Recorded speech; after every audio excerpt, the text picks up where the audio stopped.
Introduzindo, assim, nesse momento, a nossa temática da Lei 13.606,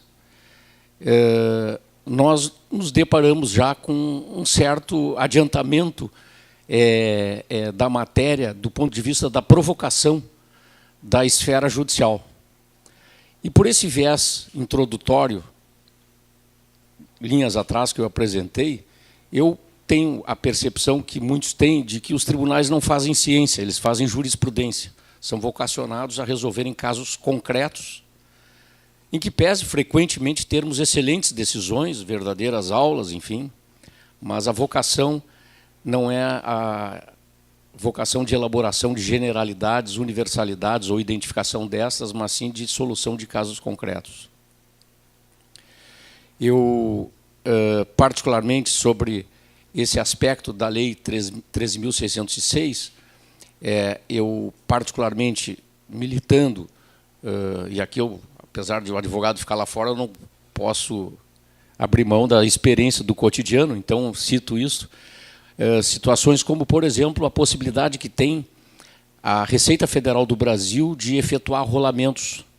E aqui me permitem essa introdução assim muito pontual para depois entrar, vamos falar aqui em causas de pedir, para verificar se há consistência ou não, enfim, para essa breve introdução, no sentido de que o arrolamento de bens com base em lei e após o arrolamento, a autoridade fazendária federal comunicando os registros, por exemplo, registro de imóveis, DETRAN e assim por diante, não tornem disponível esses bens. Né? É claro que o efeito prático é alguém que quer comprar um imóvel, por exemplo, não vai comprar um imóvel. Entre dois imóveis, se um tem lá a verbação de que há um arrolamento e o outro que não tem, ele vai optar pelo que não tem, obviamente. Mas conforme a jurisprudência e a doutrina e a própria legislação, o direito positivo, não há impedimento de alienação. A própria lei prevê que pode alienar e simplesmente comunicar posteriormente a alienação. Por que eu estou introduzindo esse tema antes da lei propriamente dita? Porque é claro que isso dá trabalho para os contribuintes. Nenhum contribuinte, pessoa jurídica ou física, deseja um arrolamento de bens. Mas eu estou começando por uma sugestão de lege ferenda, digamos assim, menos dramática. Me parece mais democrática, pelo menos comparado com o que, digamos, nos foi apresentado por essa hipótese legislativa. Então, diante disso, nós temos, na ordem jurídica, casos como esse, em que ocorre, digamos assim, uma demonstração, uma manifestação juridicamente qualificada, de que há alguma coisa com relação àquele contribuinte. Porque é claro que todos sabemos e combatemos, por exemplo, sonegação. É claro que sabemos da existência de devedores não exemplares, aquele que tem por esporte a sonegação. Quem não sabe de casos dramáticos nesse sentido? E isso, como cidadão, gera um profundo desconforto, para usar um eufemismo, quando não uma indignação exacerbada, porque todos nós estamos submetidos, de alguma maneira, à tributação, cumprimos com as nossas obrigações, e talvez essa é uma das razões pelas quais, ao ser tributarista, eu não tenho como defender sonegador. Não há como um tributarista defender um sonegador. O que pode, quando muito, é examinar o auto de infração para ver se tem algum vício formal, mas, considerando que ele realmente é um sonegador, vamos assumir essa hipótese, incidiu a norma jurídica sobre o fato e ponto final. Se não for caso de decadência, prescrição, o tributo seria devido. Então, diante desse contexto aproximativo, então, que eu apresento agora algumas ponderações, algumas considerações, tendo como ponto central o constante da ADI 5081, que todos vocês já ouviram falar e, eventualmente, aqui apresento, que contém, como toda peça processual inicial, não importa de que lado nós estejamos, concepções que se mostram com alguma razoabilidade, prima facie, pelo menos, respeitando aqui os latinistas, ou prima facie, se preferirem, né? Então, como constou da divulgação, a Lei 13.606 e a efetividade na recuperação do crédito público, medidas de cobrança. Por exemplo, a questão do vício formal, de que teria sido violado o artigo 146, e, doutora Cristiane, me permite começar dessa maneira, porque me parece mais didático falar de casos já apresentados, né? Artigo 146, inciso 3º, letra B, em que prevê lá pelas tantas, na letra B, na linha B, crédito tributário, e, portanto, não poderia ser uma lei ordinária, e sim uma lei complementar. Eu lembro a todos que, pelo menos no meu tempo na faculdade, era ensinado por alguns professores que havia hierarquia entre lei complementar e lei ordinária. E hoje isso é considerado como óbvio de que não existe. Mas eu só quero relembrar, em poucos segundos, como é que isso se tornou óbvio, se é que é algo óbvio na nossa área. Lembramos que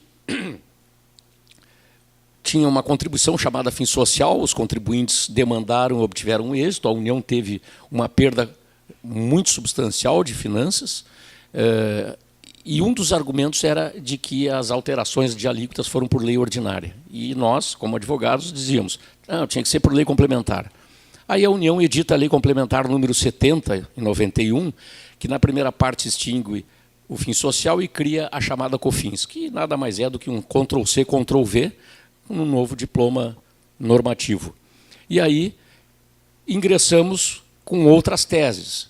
E certamente a União, já, digamos assim, chateada com essas demandas e não conseguindo acessar os recursos, a receita pública, vocês devem lembrar que foi nesse momento histórico que foi inserido por emenda constitucional a ADC, Ação Declaratória de Constitucionalidade, motivado exatamente por essa demanda, salvo o melhor juízo, respeitando quem pensa diferente. E a ADC número 1 tratou exatamente da COFINS e deu ganho de causa para a União. Mas onde que eu quero chegar? Aquele acórdão volumoso tinha um dos votos do ministro Moreira Alves, hoje, né, na época, o ministro Moreira Alves, e aí, então, ele apresenta essa questão de maneira incidental de que não existe hierarquia entre lei complementar e lei ordinária. É uma questão de vocação constitucional. Há previsão ou não há previsão de necessidade de lei complementar? Assunto esse, incipiente na época, mas já nos anos 70, iniciado pelo Geraldo Ataliba, que foi um grande constitucionalista e tributarista, no sentido de não haver essa hierarquia.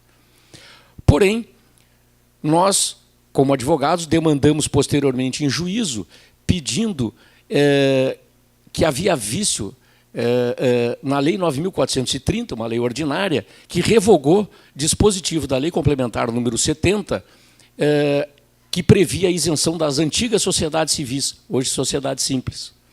E aí o Superior Tribunal de Justiça deu ganho de causa para os contribuintes, chegando a súmula, editou uma súmula. Na súmula não constava, existe hierarquia, mas a racionalidade subjacente, não com dificuldade, aliás, eu diria sem dificuldades, a gente extraía exatamente de que havia hierarquia. E a grande questão entre nós era, será que vai para o Supremo? Não, isso não é matéria constitucional. E aí, lá pelas tantas, saiu na imprensa, em todo o país, que o Procurador-Geral da Fazenda Nacional, com os seus assessores, procuradores, foram visitar os ministros. Interpelados por um repórter, ele disse, ora, se os advogados fazem isso, por que nós não podemos fazer? E foi apresentar a tese para os ministros. E aí a gente começou, olha, se chegar lá no Supremo a gente vai perder, em razão desse precedente. E chegou, e perdemos, e essa súmula do STJ foi revogada, o STJ se curvou perante a decisão do Supremo. Esse é o contexto, em rápidas palavras, da questão disputa, e não naturalmente exaurente, se existe ou não hierarquia. Então, esse é um ponto que nós temos, digamos assim, parece que razoável, em invocar a inadequação do diploma legislativo, lembrando que no artigo 59 e seguintes há a previsão do processo legislativo, né? Então, por esse viés, o diploma adequado não seria a lei ordinária, essa da pauta de hoje, mas a lei complementar por força exatamente desse artigo 146, inciso 3º, letra C. Antes de prosseguir na sequência da ADI, eu gostaria, nesse momento, de acrescentar um outro argumento que não constou da ADI, mas que eu particularmente colocaria, e como eu disse antes, aqui é diálogo, então eu estou colocando na mesa as razões, por favor, não se constranjam em refutá-las. Tá? Porque, aliás, aqui nessa escola, que não é a primeira vez que eu participo, eu sempre tive a honra de trocar ideias com todos os colegas da instituição. Mas eu, particularmente, colocaria como argumento associado ao que eu acabei de dizer, a Lei Complementar 95 de 98, que todos nós conhecemos, que dispõe sobre a elaboração, redação, alteração das e consolidação das leis. O que acontece? Lá na Lei Complementar 95, nós temos uma lei com base constitucional dizendo, olha, legislador, quando tu for redigir uma lei, um texto normativo, no nosso caso, lei aqui, tu tem que observar essas regras. Uma delas é a especialidade da lei. E diz essa Lei Complementar 85, o artigo 1º de toda a lei determina o alcance e a aplicabilidade da lei. Ora, nós sabemos que a Lei 13.606, ela não tem o escopo de criar ou estabelecer uma regra jurídica de indisponibilidade de bens em razão de crédito tributário devidamente constituído. O artigo 1º da Lei 13.606, de 2018, que é o nosso ponto central, prevê, fica instituído o Programa de Regularização Tributária Rural, PRR, na Secretaria da Receita Federal do Brasil e na Procuradoria-Geral da Fazenda Nacional, cuja implementação obedecerá ao disposto nessa lei. E segue. Então, na verdade, com perdão da expressão da rua, de contrabando inseriram na lei que eu acabei de me referir, o artigo 25, que faz alterações consideráveis na 10.522, particularmente na questão da nossa temática, que é a averbação da certidão positiva. Eu quero dizer para vocês, tentando aqui, em rápidas palavras, fazer o contraponto a mim mesmo, uma voz, digamos assim, que me conteste, não por patologia, mas só para exercício intelectual, de que eu, se fosse o assessor do município, do Estado ou da União, eu obedeceria para não deixar margem, para eliminar variáveis, porque a gente sabe que no direito sempre, ou no mais das vezes, enseja pelo menos duas interpretações que não são convergentes, eu já eliminaria essa variável, que, a meu ver, salvo melhor juízo, ela, em que pese até entendimento contrário, violaria essa previsão da Lei Complementar 85. Então, aqui eu estou, por enquanto, me fixando no aspecto meramente formal, meramente não é pouca coisa, no sentido da demanda judicial, né, de uma demanda judicial, mas, a meu ver, não foi observado isto. Aliás, como não raramente isso não tem sido observado no âmbito federal, em que casos em que temos um diploma normativo que o artigo 1º se propõe a determinada matéria, a tratar de regular determinada matéria, e aparece lá um dispositivo no meio que não guarda relação normativa com o artigo 1º. Vocês me desculpem se eu estou indo muito rápido, porque eu quero deixar o maior tempo possível para o debate, só por isso. Do ponto de vista do vício formal, material, foi invocada a violação ao devido processo legal substantivo e da reserva de jurisdição, artigo 5º, inciso 54 da Constituição, ninguém será privado da liberdade ou de seus bens sem o devido processo legal. Alguém até poderia dizer assim, não, mas existe um processo legal, a questão é se ele é devido. Né? Com dois vícios que eu apresentei anteriormente, ou prováveis vícios, deixa eu tomar cuidado aqui para não fazer afirmações de imperativo categórico, né? Prováveis vícios, há uma probabilidade. Né? Me parece que não é devido esse processo legal. E com relação à reserva da jurisdição, no sentido de não exclusão da apreciação do Poder Judiciário, previsto no artigo 5º, inciso 35 da Constituição, me parece bastante razoável, mas não no sentido do dispositivo por si só. E aqui eu aproveito para introduzi na minha fala uma questão de metodologia jurídica. Nós sabemos que os hermeneutas, enfim, os especialistas em metodologia jurídica, nos ensinam que não se interpreta o direito em tiras. Por exemplo, se verificarmos aquela consolidação feita por Savigny, que alguns dizem que ele que teria criado, mas vamos chamar aqui de consolidação, do que até então existia, e mais algum incremento, né? Os especialistas nos dizem, olha, nós temos que usar os métodos disponíveis, testá-los para verificar a razoabilidade, a universalidade, enfim, do resultado interpretativo. Mas, destacadamente, nós temos uma questão aqui que transcende a interpretação tradicional, e aqui eu chamo tradicional a não constitucional, exatamente o aspecto da interpretação constitucional. E também os especialistas, os constitucionalistas, os hermeneutas, eles nos ensinam que não se afasta, não se deixa de utilizar a metodologia tradicional. Apenas há também o dever de observância do intérprete de levar em consideração a metodologia, vamos chamar assim, de natureza constitucional interpretativa. Por quê? Porque parece, entre aspas, o parece aqui é cartesiano do ponto de vista metódico, parece que nós estamos diante de direitos fundamentais. E se nós estamos diante de direitos fundamentais, há necessidade, como acabei de mencionar os especialistas, ao lado do arcabouço interpretativo, entre aspas, tradicional, há necessidade de interpretação constitucional.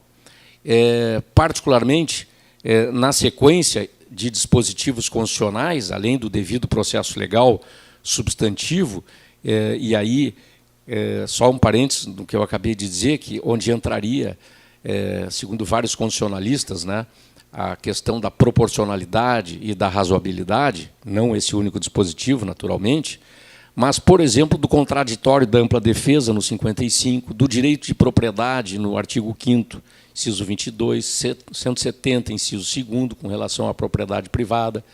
Nesta petição, nós temos ali também, como causa de pedir, a livre iniciativa do 170, parágrafo único. Onde é que eu quero chegar? Por essa perspectiva de interpretação constitucional. Se alguém tiver interesse em anotar, eu cito aqui o recurso do Supremo Tribunal Federal, a RE 639-337, a RE 639-337, agravo regimental, o ministro Celso de Mello foi o relator, em que, nesta decisão, consta o princípio constitucional do não retrocesso como derivando do princípio do Estado democrático e social de direito, dignidade da pessoa humana, ou seja, acaba invocando uma interpretação constitucional dos direitos fundamentais. Aonde que eu quero chegar? Mais pontualmente, que não aparece na petição. Quando eu trato em aula, ou em ambientes acadêmicos, para ser mais amplo, de direito tributário 2, tributos em espécie, e particularmente IPTU, eu costumo fazer um exercício, né, uma reflexão da seguinte maneira. Imaginem uma senhora com 99 anos de idade, que ganha uma parca aposentadoria, não se enquadrando em isenção do município, e tem que optar entre comer e comprar os medicamentos. E aí recebe o DOC do IPTU. Não tem dinheiro, não tem condições, não se enquadra em nenhuma hipótese de isenção. O que vai fazer o município? Inscrever em dívida ativa, se não houver o pagamento, vai ser ajuizada a execução fiscal, penhora, vai no antigo CPC Praça Pública, novo CPC Leilão, quitada a dívida do IPTU e demais tributos, como contribuição de melhoria, se for o caso, taxa de coleta de lixo, etc. O saldo, ela fica e vai comprar um imóvel menor que tenha condições de pagar o IPTU. Só que vai acontecer o mesmo, e vamos supor que ela viva por 1000 anos. Vai ter toda a tramitação para cada um dos imóveis que ela for diminuindo. O fato é que nós estamos falando do quê? Do direito tributário positivo. Nós não estamos falando de advogado tributarista nem de procuradores. Por quê? Porque nós, procuradores ou advogados, temos que cumprir a nossa tarefa e a nossa vocação. O direito positivo estabelece que nesse caso vai haver a penhora. E eu quero lembrar a todos, a Lei 8.009, que prevê a impenhorabilidade do bem de família, prevê exceções, dentre as quais essas que eu acabei de dizer, dívidas contraídas em razão do imóvel, particularmente aqui de natureza tributária. Aonde que eu quero chegar? Aí eu chego e digo o seguinte, olha, eu realmente não vejo alternativa, a não ser o juiz, a juíza se abraçar, chorar, tirar dinheiro do bolso e pagar. Não tem. Agora, eu particularmente estou aberto, até hoje não tive oportunidade, de fazer um laboratório. Em que termos? Se eu me deparo com uma situação como essa, eu advogo sem cobrar, porque a pessoa não tem condições, vou fazer filantropia e vou testar exatamente esse princípio que eu acabei de citar do Supremo Tribunal Federal. Ou melhor, esse princípio constitucional reconhecido pelo Supremo Tribunal Federal, que é a vedação ao retrocesso.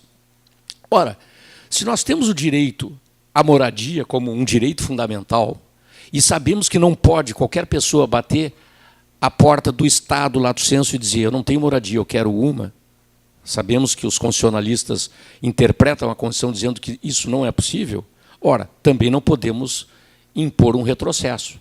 Ou seja, aquele que tem um imóvel, no caso essa senhora velhinha, que eu citei no meu exemplo hipotético, ela, neste caso, teria como defesa, e é isso que eu estou dizendo que é uma tese, não estou dizendo que eu sou dono da verdade, apenas eu gostaria de testar para ver o que o judiciário diria a respeito. Se alguém tiver alguma notícia de um caso semelhante, me diga, por favor, que eu quero aprender. Os únicos 2 casos que eu ouvi, e não quer dizer que são os únicos 2 existentes na história, mas que eu ouvi, um é colega da Federal, que é magistrado, aposentado e fiscal de tributos do Estado, antes de ser magistrado, que é o professor Adão Cassiano, que quando magistrado no 1º grau no interior, se deparou com uma situação como essa e mandou arquivar. E o outro foi desembargador já aposentado do TJRS, me fugiu o nome agora, que também, quando eu dava aula na Júris, me relatou um caso semelhante, que eu provoquei com ele o assunto, e aí ele disse, não, mas eu fiz isso também e tal. Vejam, esses 2 exemplos meritórios não servem, a meu ver, do ponto de vista da metodologia jurídica, porque não nos dão possibilidade de generalização e universalidade, com fundamento numa racionalidade constitucional interpretativa. Agora, como eu disse, eu gostaria de testar porque me parece que não poderia haver o retrocesso. Com isso, eu volto para a questão da nossa lei aqui e da ADI, digamos assim, que não invocou esse particular e que eu particularmente invocaria, mas aí é uma questão de, naturalmente, escolha e entendimento interpretativo, de que parece que, de novo, entre aspas, a introdução na ordem jurídica por esta lei aqui arranha, quando não, bate de frente com o direito constitucional à moradia. E vocês vejam aqui que moradia, não vamos também aqui desviar do assunto, mas não necessariamente que é sinônimo de propriedade imobiliária, né? Porque pode daqui a pouco o Estado chegar e dizer assim, não, quem não tem moradia eu vou construir abrigos e está aí o direito de moradia, né? Só uma hipótese aqui alternativa. Mas, de qualquer maneira, me parece que, de alguma forma, acaba tocando essa vedação ao retrocesso. Na sequência, eu quero lembrar a todos a introdução, lá em 2005, pela Lei Complementar 118, no Código Tributário Nacional, do artigo 185, letra A, em que prevê que o juiz determinará a indisponibilidade de bens e direitos, né? Então, o arcabouço jurídico, digamos assim, vigente, já é suficiente. Ou seja, possui condição suficiente. Porque não falo aqui de condição necessária, mas suficiente, já é suficiente, para que não haja um excesso legislativo. Por isso que eu usei de propósito a palavra suficiente. Eu quero sempre, assim, nesse diálogo que eu gostaria que se estabelecesse entre nós, a doutora Cristiane é representante da instituição e vai nos propiciar também isso, né? Que essas reflexões, do ponto de vista metodológico, ou se preferirem, da hermenêutica jurídica, ela tem como base me parece, além de tudo que foi dito e o que eu não disse e não vou dizer, e não imaginei, e não vislumbrei, a separação entre os poderes, né? E do ponto de vista, me parece que da segurança jurídica, o adequado encaminhamento seria por esse viés. Eu sei que, apesar de sempre ter um compromisso, como eu disse, deixar o advogado lá fora, essas conclusões que eu estou apresentando aqui não foi intencionalmente de um advogado tributarista, mas foi da leitura dos textos e das reflexões. Eu quero aqui encaminhar para o encerramento, porque eu não sei ainda quanto, se eu já não extrapolei o tempo. Está ótimo, obrigado. Eu quero, encaminhando para o final, retomar o ponto fundamental, né, que é exatamente aquilo que tudo que nós sabemos. Se alguma coisa, isso na minha opinião e talvez de muitos dos presentes, se alguma coisa atribui critério de cientificidade ao direito, é o aspecto exatamente metodológico seguro e a hermenêutica jurídica, né? Eu lembro de um contador, amigo meu, um professor Bavaresco, ele um dia chegou e disse assim para mim, um senhor bem mais velho, enfim, espero que esteja bem de saúde e vivo, mas não tive mais notícias. Aí ele disse assim, Igor, lá nos anos 60, na verdade ele estava se referindo à emenda constitucional número 18 de 65, apesar de não ter dito isso. Eu conheci um contador colega que era especialista em imposto do selo, que foi o antecessor do IOF. E aí um dia revogaram o imposto do selo, desapareceu, se foi especialista, e ele dava risada. Vejam, esse exemplo para mim é eloquente, eu ri junto com ele, ele era muito brincalhão, é muito brincalhão, e esse exemplo para mim é eloquente, exatamente de que o que faz o jurista, se alguma coisa faz o jurista, a jurista, é exatamente esse aspecto, esse viés. E por isso é importante, e claro que num momento muito rápido, mas aqui é muito mais para instigar a reflexão e ouvir vocês, é algo da maior relevância e talvez o que eu menos toquei aqui, que é exatamente a interpretação constitucional dos direitos fundamentais. Inclusive, os seus vários critérios.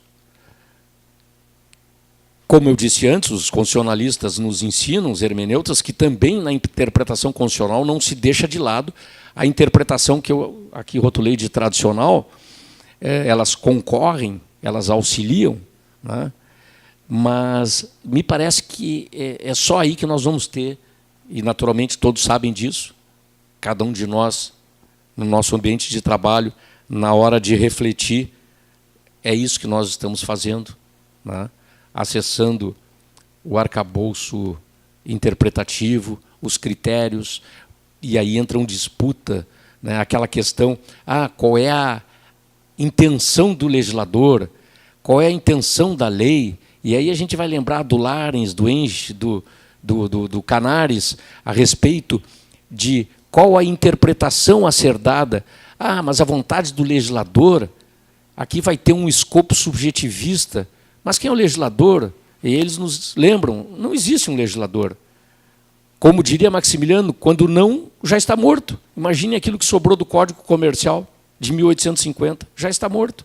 E além do que não era uma pessoa, mas há necessidade de um exercício, né? E tem esse tensionamento das várias escolas, por exemplo, só nesse aspecto, né? Do escopo restritivo, extensivo, vontade do legislador, vontade da lei, e aí as várias reflexões a respeito. Então, sem dúvida que a gente vai conseguir uma solução através dessa metodologia. E, por último, seja qual for a decisão do Supremo Tribunal Federal nesta ADI, se vocês concordarem comigo, os tribunais não fazem ciência, fazem jurisprudência. Ou seja qual for a decisão, ela vai resolver caso concreto. Agora, as faculdades de direito não são ambientes para ficar estudando jurisprudência e nisso se esgotando. E aqui jurisprudência com J minúsculo, não com J maiúsculo como sinônimo de ciência do direito. Porque isso a gente faria em casa até mais tranquilamente. Mas é necessário, claro, que estudar jurisprudência nas faculdades de direito. Mas sempre lembrando que nós não vamos alienar algo que a natureza nos deu e que temos a pretensão de ter, que é a razão, só porque o Supremo decidiu dessa ou daquela maneira, né?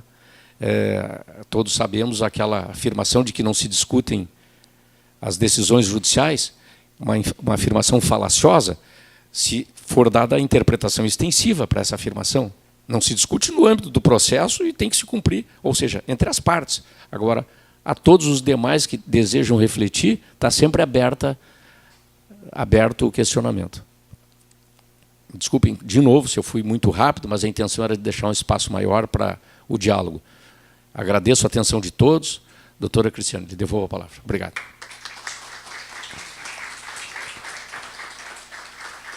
Muito obrigada, doutor Igor. Na verdade, para mim é um prazer estar aqui dividindo a mesa, meu colega de conselho da OAB e um professor muito respeitado. E muito bom ouvir esta versão também, não é? E me cabe aqui a outra versão, como boa defensora da Fazenda Pública. Na verdade, trazer aqui alguns argumentos, né, com base no que foi dito aqui, com base em todo esse ensinamento que o senhor nos trouxe, que realmente são dignos de um grande debate, não é? Como todos os temas afetos a esta matéria, não é?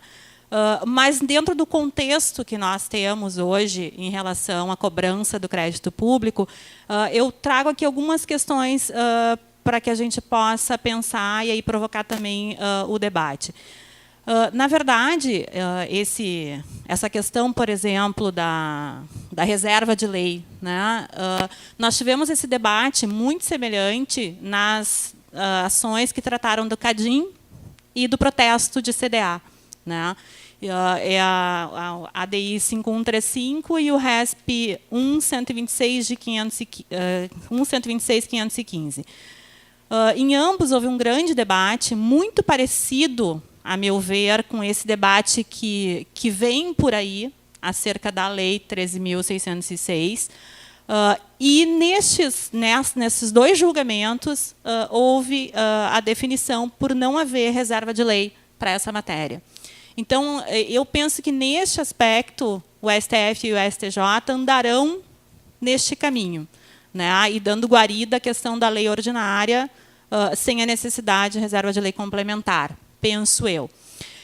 E esse cenário, né, a questão do cenário, do contexto que eu trago, nós temos mais 2 ADIs sobre essa matéria, até onde eu sei, né, que devem vir mais, imagino eu, ou pelo menos vão começar a ingressar como amigos cura em várias entidades nessas ADIs. Mas nós temos um contexto hoje de saturação do judiciário, não é? E quem mais satura o judiciário hoje, vamos dizer assim, de processos, é o poder público, não é? As execuções fiscais, quem aqui trabalha com o poder público sabe disso, é o grande volume de processos que temos no judiciário, é o grande volume de processos hoje a atravancar um sistema já falido, né? Sejamos bem claros, o judiciário hoje é um sistema que não está conseguindo trazer a efetividade ao processo, porque não adianta nada tu entrar com o processo não pode ser um fim em si mesmo, ele tem que trazer efetividade, não é? E para ambas as partes. E o poder público é parte nestes processos, e o poder público precisa ter a satisfação do seu crédito para poder aplicar naquilo que o cidadão legitimamente elegeu, né, o seu representante, para que tenha uma cidade, enfim, um Estado em condições e administrável, não é? E dentro desse contexto, hoje, com as execuções fiscais somente, nós não estamos conseguindo efetividade, não é? Então, eu vejo esse instrumento da possibilidade de averbação pré-executória como mais um instrumento à disposição do ente público para a satisfação do crédito público. E dentro desse contexto, obviamente, ele não pode ferir direitos, ele não pode cercear ampla defesa, contraditórios, direitos fundamentais, não é? Mas também vejo um outro aspecto, não é?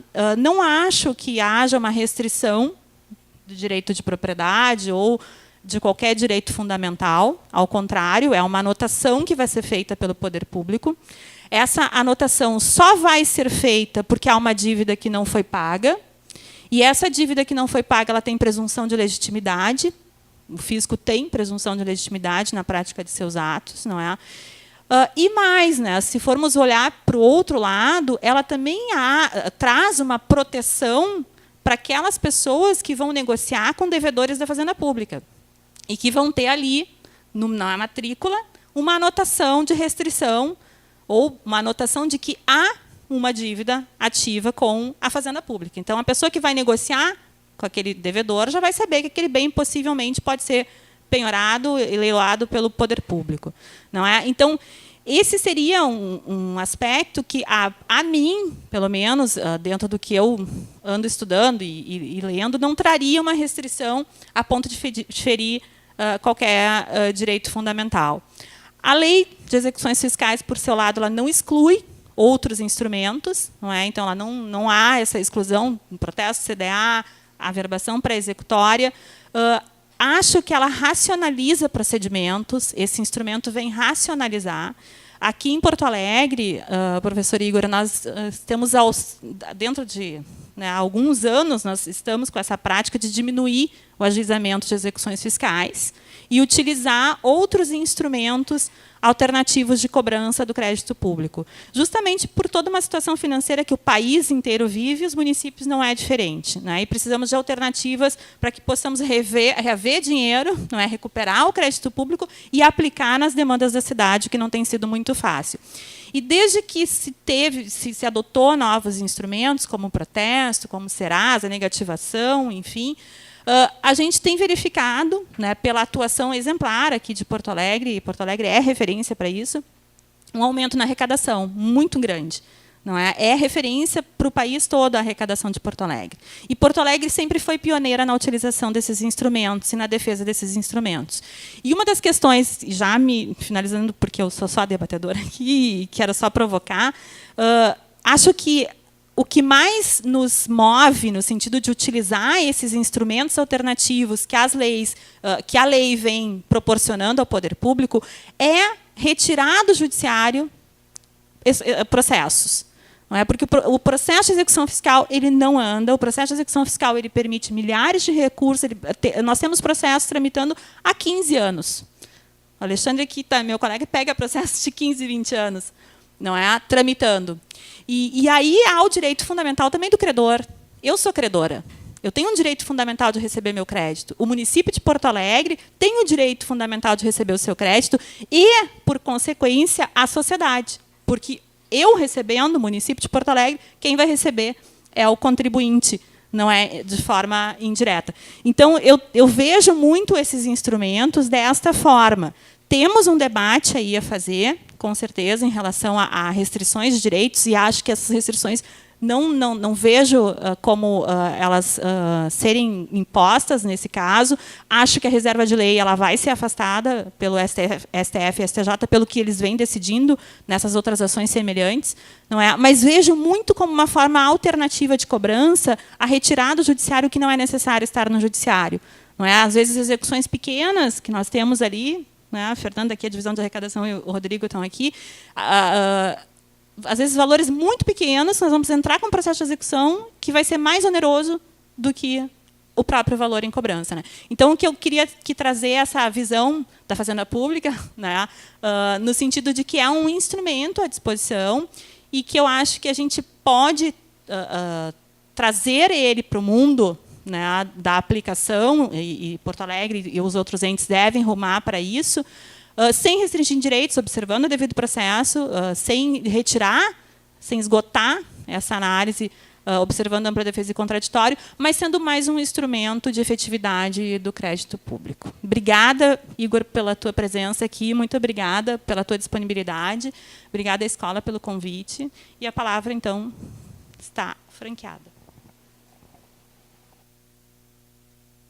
Todo mundo a favor da lei, é isso? Ninguém contra? Obrigado pelas considerações. Se alguém tiver algum desejo de se manifestar, eu vou interromper na hora, só para ganhar tempo aqui. Algumas reflexões aqui para tentar auxiliar. Em primeiro lugar, a doutora Cristiane falou, é importante lembrarmos o que os constitucionalistas mesmos dizem, os direitos fundamentais não têm caráter absoluto. Não tem caráter absoluto. Então, se eu se eu fosse procurador do município, eu iria invocar isso, em defesa, digamos, de alguma demanda que envolva essa questão. Aliás, só para aproveitar a carona aqui, a doutora Cristiane falou também na questão da reserva legal. Esse ponto que eu vou apresentar mais também é para contribuir em geral e não para o caso particular. Todos nós sabemos, assim, em matéria tributária, artigo 150, inciso 1º, legalidade, reserva absoluta de lei formal e material, sob o princípio da tipicidade cerrada ou fechada, e a gente fica reproduzindo isso. Bom, em aula, eu digo assim, olha, daqui a pouco um aluno vai ser procuradora do município, procuradora da fazenda, procuradora do estado, juiz. Então eu não posso, eu tenho que dar o pacote o mais completo possível. Aí eu digo assim, olha, isso é excelente para os contribuintes. Apesar que teve aquela decisão cujo voto foi do ministro Veloso, relativizando a reserva legal no caso seguro acidente do trabalho. Foi dramático, foi um leading case interessante e relativizou a questão da legalidade, autorizando, reconhecendo que o decreto poderia, que a lei poderia delegar para o decreto. Mas aqui eu quero sugerir, se me permitem, para quem não conhece, está na internet disponível de graça um texto do Ricardo Lobo Torres, foi professor da UERJ, procurador do Estado do Rio de Janeiro.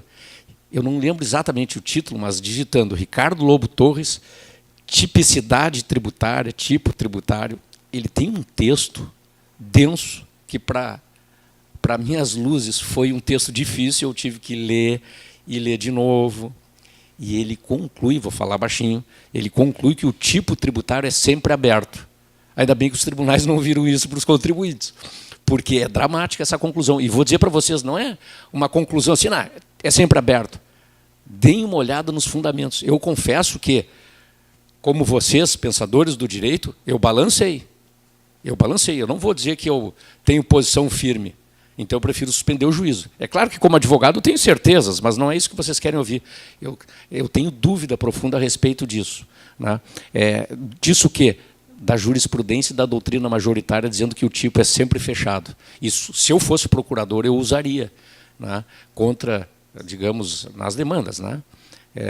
Mas, enfim, retomando aqui o nosso ponto, vejam, um outro aspecto que se apresenta aqui, e do ponto de vista metodológico, de hermenêutica jurídica, seria o seguinte: o disposto na Lei 3.606, por aquele viés lá da lei complementar que determina como redigir leis, né, nós temos, temos por acaso aí um caso de uma antinomia com a Lei 8.009, que trata do bem de família, da impenhorabilidade? Será uma antinomia verdadeira ou aparente? Né? Por quê? Na medida que esta nova lei de 2018 autoriza a indisponibilidade, produz um efeito idêntico da penhorabilidade, ou da penhora, perdão, lá no Executivo Fiscal, da indisponibilidade. E aí entra aquela questão de resolução de antinomias, do ponto de vista da hermenêutica. Lei especial derroga ou revoga a geral naquilo que lhe for contrário.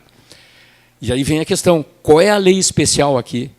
Salvo melhor juízo, me parece que ainda continua sendo a Lei 8.009, que veio tratar da impenhorabilidade do bem de família e traz exceções.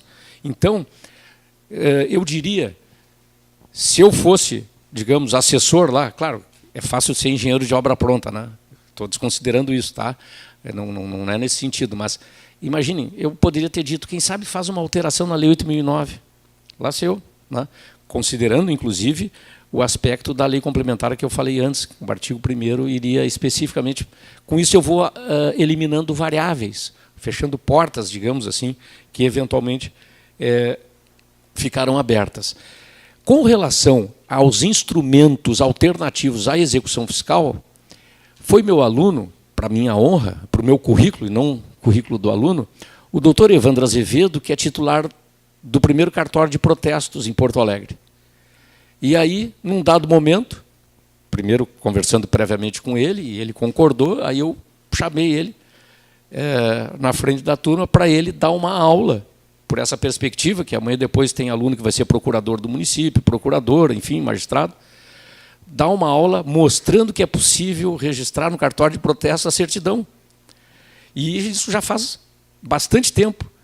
E eu confesso para vocês que é uma alternativa importante que a doutora Cristiane falou e que muitas vezes produz um efeito mais rápido do que a execução fiscal. O que eu fico perplexo é com decisões minoritárias do Poder Judiciário que eu senti na carne quando eu levei a protesto uma certidão de trânsito em julgado de cobrança de honorários. E que a parte contrária entrou com uma ação anulatória de protesto com um pedido de antecipação dos efeitos da tutela e foi concedida. Depois, na sentença, foi favorável a mim. Mas me atrapalhou lá no início, porque sustou o protesto.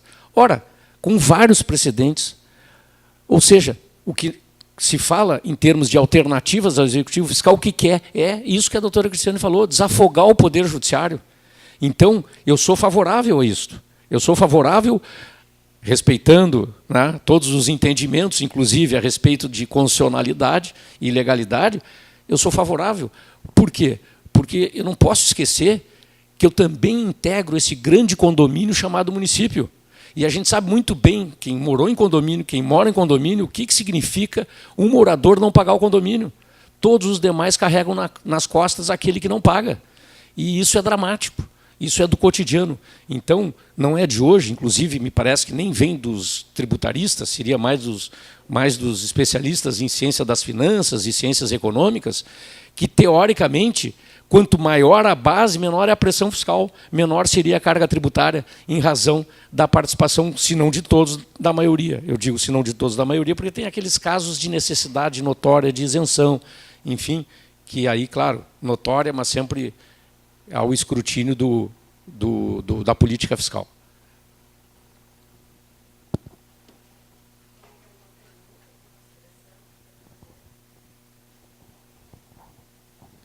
Bom, eu acho, professor Igor, que a gente vai ter um debate aí pela frente, certamente, não é, sobre tanto nas ADIs e também nas definições locais, porque os entes públicos vão regrar, certamente vão começar a aplicar, não é, tantos municípios quanto os estados a partir dessa lei federal.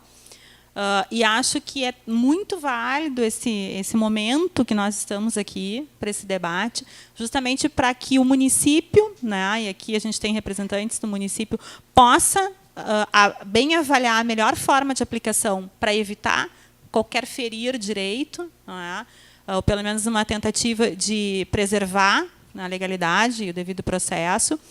E também o outro lado, não é, de termos a consciência de que esses instrumentos eles vêm justamente numa tentativa de desafogar o judiciário, porque há uma falência no tramitar dos processos e uma tentativa dos entes públicos de reaver, recuperar créditos que hoje não estão sendo pagos. Então, eu penso que os instrumentos, quando bem aplicados, e aí muito obrigada por todos os seus ensinamentos, que certamente vão nos servir para essa boa avaliação, né, para a boa aplicação do instrumento, para que a gente possa ter, então, efetividade nesse regramento que se avizinha aí em todos os entes públicos e que também com essa compreensão aí de que essa prática de utilização é uma realidade hoje que não tem como se afastar dos entes públicos e penso que cada vez mais vão surgir alternativas à judicialização, né, e que a gente acaba se agarrando porque é realmente o que hoje está trazendo efetividade.